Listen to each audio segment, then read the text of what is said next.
And welcome back, YouTube. This is Buster here with another full game review.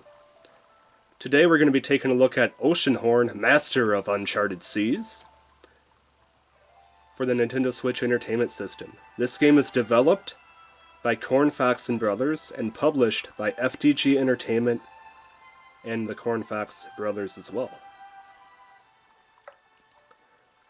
Now, OceanHorn is a 3D action-adventure game that may look very familiar upon first glance. In this game, you take control of the main character named Hero, or Kid. His name is actually never revealed in the game. On his quest to collect 3 emblems, rescue his father from the clutches of OceanHorn, and destroy OceanHorn itself, the last of 3 ancient mechanical beasts set on destroying all humankind. Now this game is very fun to play. Controls are very simple. To move, you simply move the left analog stick. To swing your sword, you simply hit Y. To charge your sword, you hold Y and you do a pretty cool spin attack. To use your secondary equipment item, you press B.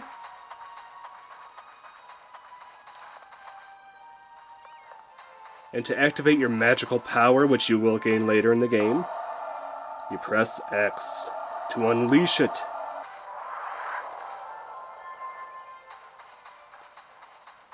And then the A button is simply there to either read signs, talk to the NPCs, or pick up products.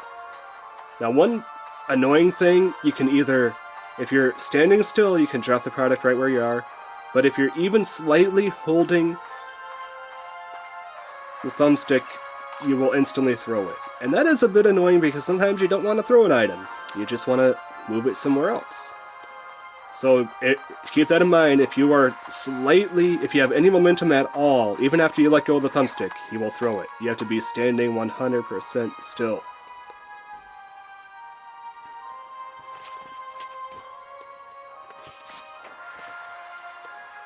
The graphics in this game are pretty decent. You'll run into a wide variety of familiar looking enemies, and you'll also run into some NPCs of all different types. You run into some people who look heavily like fish people. And you also run into some people that look like they're almost like Gorons from Legend of Zelda.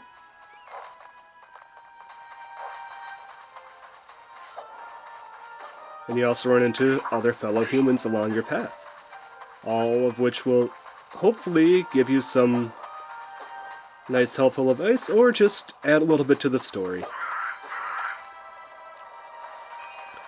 The music for this game is actually really, really good. Each theme fits very well to one another. Nothing ever feels out of place, and it's really good to listen to.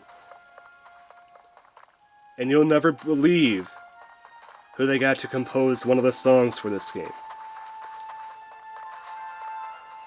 Mr. Final Fantasy Man himself, the one responsible for some of the early Final Fantasy music on the PlayStation 1 era especially. That's right, Nobu Yamesta.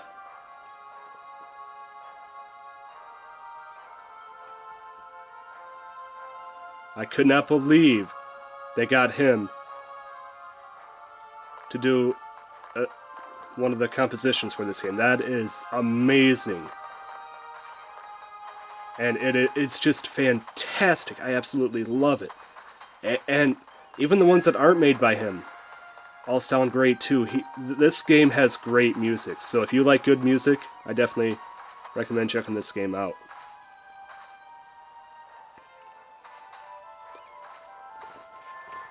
Now, something else I want to point out.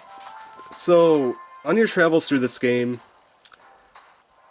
you will sail from island to island. Collect heart pieces. Collect an assortment of equipment such as bombs, bow and arrows, boots, fishing rod, a boot.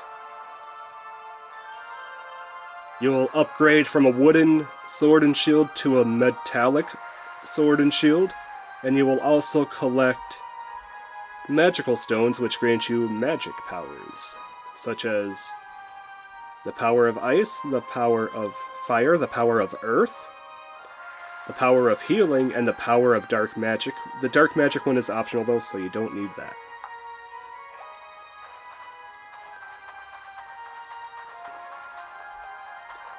You'll also explore dungeons and caves, and solve puzzles scattered throughout them, which will often unlock small keys, regular keys, and boss keys, big keys. Those keys, the big keys will unlock the boss of the dungeon and the dungeon's secret treasure, which is oftentimes staring you right at the face as you walk in, but you have no way of getting to it until you get that big key. Does all this sound familiar?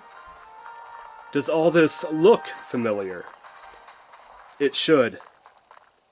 As you could probably tell, this game is heavily inspired by the Legend of Zelda series.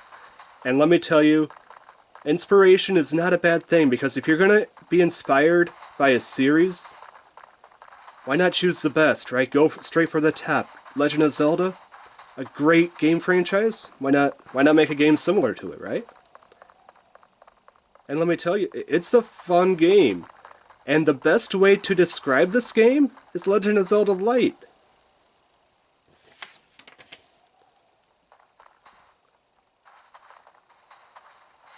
The game is what I consider, for the most part, easier than your Legend of Zelda game. The puzzles are, for the most part, pretty easy to solve. And there's not a whole lot that's too terrible about this game. It's all, like I said, if you're going to be inspired by a game, choose the best of the best, right? Legend of Zelda is the top, so you go for the top.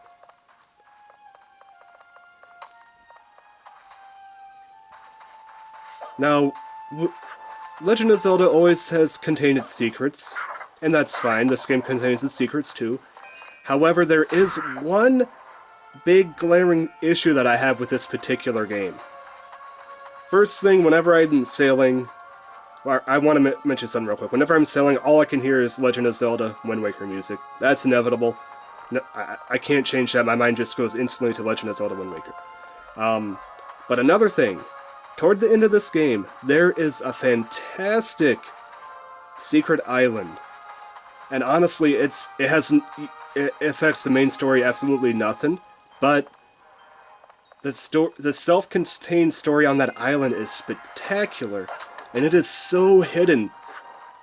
The way you have to find it, it's really contrived, and I had to look up a guide how to find the access to that island. Once I found the access, the island itself, I was able to figure out no problem.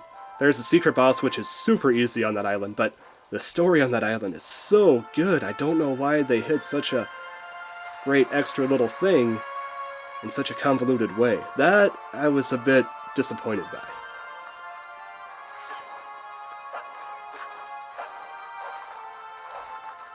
Another thing that's kind of annoying, hero or kid can't climb at all. He has no sense of climbability. This guy cannot climb an inch off the ground. If something's in his way, like this, he cannot climb it, he cannot walk over it, he cannot jump. He is 100% grounded. So, that's a bit annoying. I understand if he could jump, or if he could climb things, that the game would probably be really easy to cheese, but I mean, come on. Why can't I climb? I'm just asking for the ability to climb, that's all. And I also can't drop too far either. I have to... Which, once again, if you could, would probably break the game in some ways, but... You know, invisible walls, man, they kind of suck. So with those couple of griping points out of the way, I'm ready for my overall review. So, this game, as I said before, the best way to describe a Legend of Zelda light. It's very Legend of Zelda-esque. It'll take you probably about 10 hours or so to 100% the game, maybe 15 if you're taking your time, maybe a little bit faster if you're really good and quick. But yeah, so plan on about a 10-hour adventure to 100% the game. With tight controls, pretty good graphics, not the best, but solid. Fantastic music. Music is delicious. And just inspiration from the best, one of the best type of series out there.